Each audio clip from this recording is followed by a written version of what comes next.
Welcome to part 3. And as you can see, I'm still learning how to use the on-off button on my camera. So now, the reason I have part 3 is because I still wanted to spend some time with some of this stuff. Like I said, in addition to showing you some artifacts from the 20s and 30s, I wanted to get you inside the mind of a fiery old Southern lady back in the day. And that was my grandmother. She was the quintessential Southern woman. And I think a really good example is this poem or song that she has transcribed here. Fiona, you need to get off the scrapbook. Okay. My wife is doing her best to distract these cats, but they pretty much rule the house, as you can see. Off. You're going to turn something up. Okay, that's bad. I know there's someone out there who's just cringed. Okay, now, here is this poem, After a Drink of Moonshine, which I think is really funny because when I knew my grandma, she kind of, for my benefit, was, very pious acting and everything. And, she gave me a lot of good advice not to drink or smoke or anything. But it's really cool to see that back in the day she had that wild streak that my grandpa, hinted at before. Anyway, I'm going to read this for you. It's called After a Drink of Moonshine. And I'm going to try to, let my southern accent come out a little bit, what's left of it. Because even though I was born 30 miles from here, I've lived all around the world, and my southern accent has taken some hits. Okay, after a drink of moonshine. It was a nice October evening. Last September and July, the moon was thick on the grass, the mud shone in the sky. The flowers were singing sweetly, the birds were full of bloom. So I went into the cellar to sweep an upstairs room. The time was Tuesday morning, a Wednesday just at night. I saw 1,000 miles away, a home just out of sight. The walls projected backwards. The front was round the back. It stood above with others. The fence was whitewashed black. It was midnight on the ocean. Not a streetcar was in sight. The sun was shining brightly, and it rained all day that night. It was summer in the winter, and the rain was falling past. A barefoot boy with shoes on stood sitting in the grass. It was evening, and the rising sun stood sitting in the night, and everything that I could see was hidden from my sight. I just think that's awesome.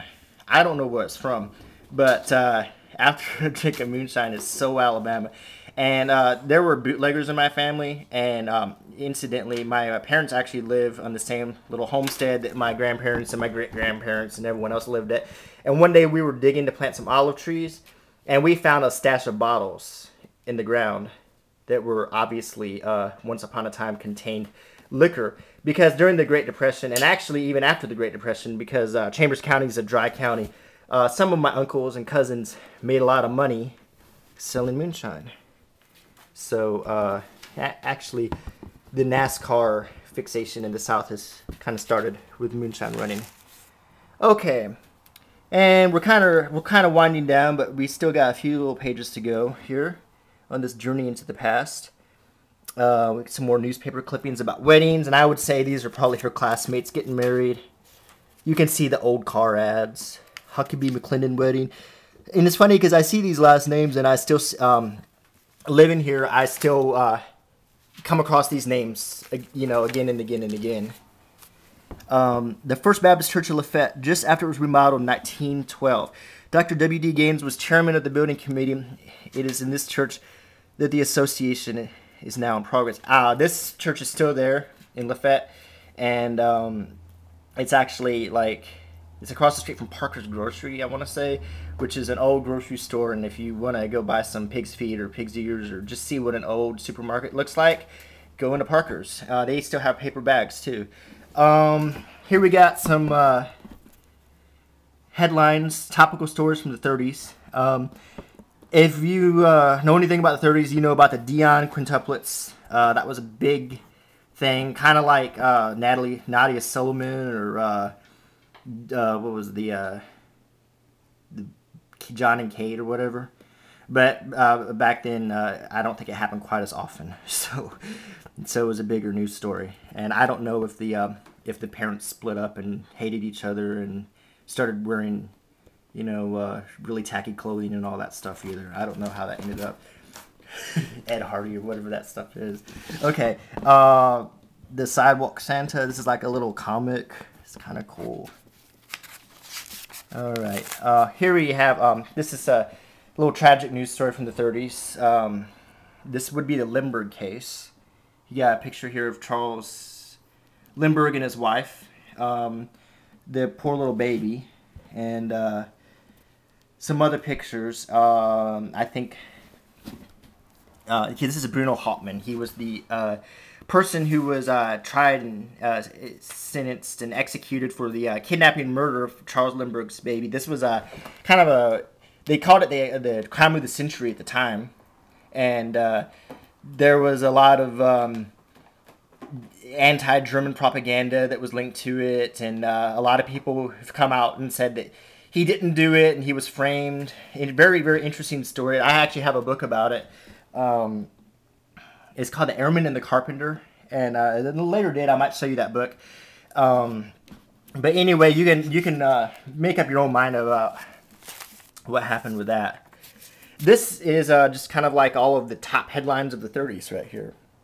John Dillinger, I'm sure you've heard of him. Big time gangster, public enemy #1. Vanderbilt, I want to say rich in fashion designer industrious, I think. The quintuplets again. And so I'm actually not familiar with this one, and I need to read up on it. It was just sad because I have a history degree. Sinclair Long, that's Huey Long. He was the crazy governor of Louisiana. This would be Edward George and Marina. Okay, I think this is the King of England. Bruno Richard Hauptmann, of course. We just got done talking about that. Morrill Castle. Actually, the explanation is all written down here. So when I put all these on Flickr, you know, if you want to, you can read about this, and then maybe I won't look like an idiot when I'm talking about these very important events of the 30s.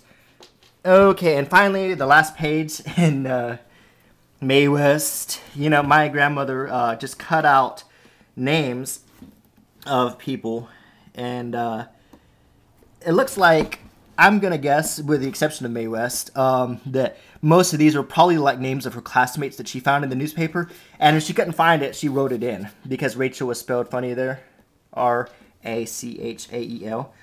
But also what's interesting about this is kind of like a little catalog of all the common names of that time. Clyde and Miriam and Mary Jim. And actually my grandma's name was Edna Earl. Eddie Earl. So very southern name. So anyway, I hope you enjoyed this video, and I definitely enjoyed showing it to you. And just wanted to say that this was as much a tribute to my grandmother. I miss her. She passed away a few years ago, and she was a great grandmother, and she meant a lot to me, and so did my grandfather. Actually, a lot of their philosophies on life have passed down to me. You know, the work ethic, the love of life, and kind of their being eccentric a little bit too. I can't actually say that plural, but anyway. I hope you enjoyed this video, and I'm going to keep making them. And I have some more things from the 20s and 30s and before that I want to show you, in addition to some reviews of items. And I just really want to make this a page that shows unique things. So if you just want to see something different, come to my page. If you want to have someone who's friendly, and everyone is welcome here too. So enjoy. Bye.